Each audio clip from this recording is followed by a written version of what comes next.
It was a simple case, a crash in the 1081. On any other day, no one would have noticed. No one would have cared. But today is not just any other day. For on this day, Sunday, every head arose in a world devoid of the beloved Timothy Emmanuel Leclerc. It is with a heavy head that I find myself tasked to report on this great tragedy. For I, Penn Greater, a journalist for the Falcon Gazette, and member of the Society of Professional Journalists, am sworn to abide by the standards of my profession.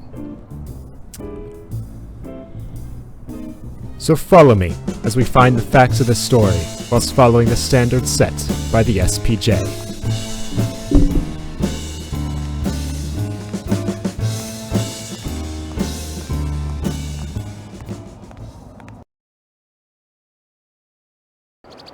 Leclerc was found dead just off the side of the road.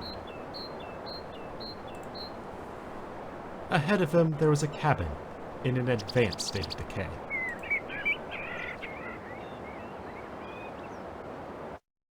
According to the coroner, the man's skull shattered upon striking the dash.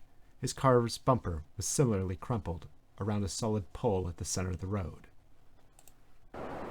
Now to those unfortunate few sorrowfully unaware of the late Tim, here is the context owed to you by one such as me. He had been an actor, bathed in awards by every judge and panel. In his later years, he became a director, producer, and owner of many successful films.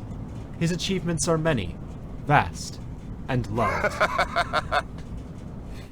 Among them, Moon Raiders, Circles of the Night, a franchise that broke every norm of the monster film.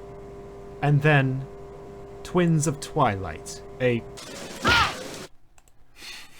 all were owned and directed by him. He was a revolutionary filmmaker. Publicly, he was known as a charming, charitable man. His career was all but untouched by scandal.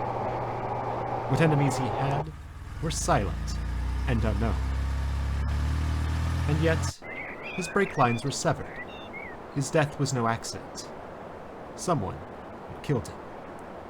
With that context, we may carry on with our story. From experience, I know that the best place to start a story is in the back of the bar, listened in to the words and claims of those behind. Now this, in of itself, is not the worst way to start a story. However, one cannot simply rely on such murmurs to flesh it out.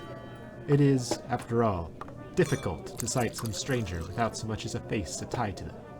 And of course, as a member of the SPJ, I am honor-bound to cite any source I might use. Now, lucky for me, a source presented itself.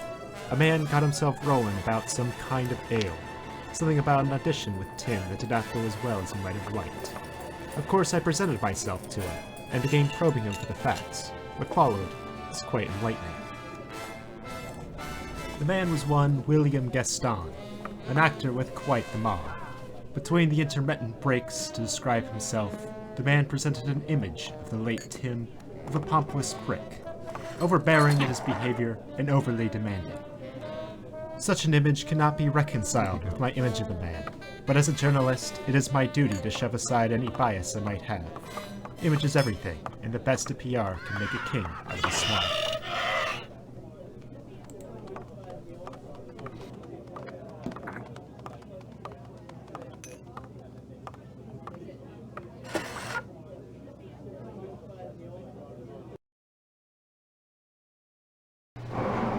With that being said, I'm also required to verify everything I can before publishing my story.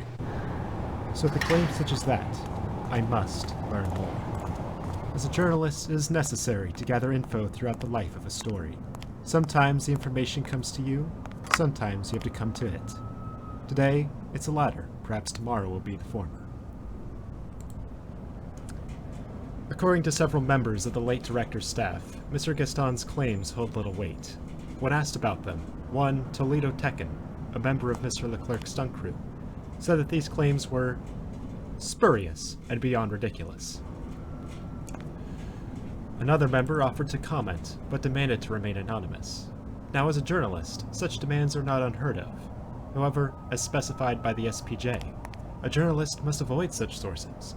Anonymous sources are difficult to verify, and should be used only when no other source is available, and when the source themselves would be endangered by sharing anything.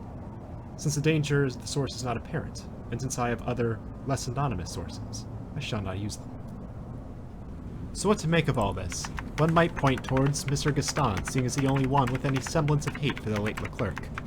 But one of the codes I am sworn by is to consider the implications of accusing someone before they have ever been tried. For a journalist is not a detective. They cannot try, they can only report.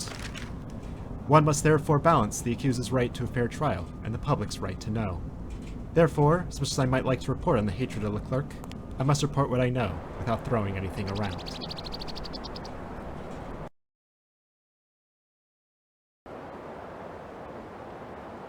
As luck would have it, the world did not demand any effort on my part to uncover Gaston's hatred.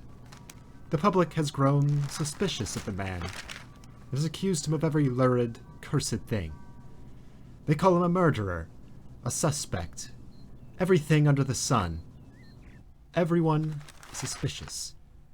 And it is now my job as a journalist to give him, this public figure, the opportunity to respond.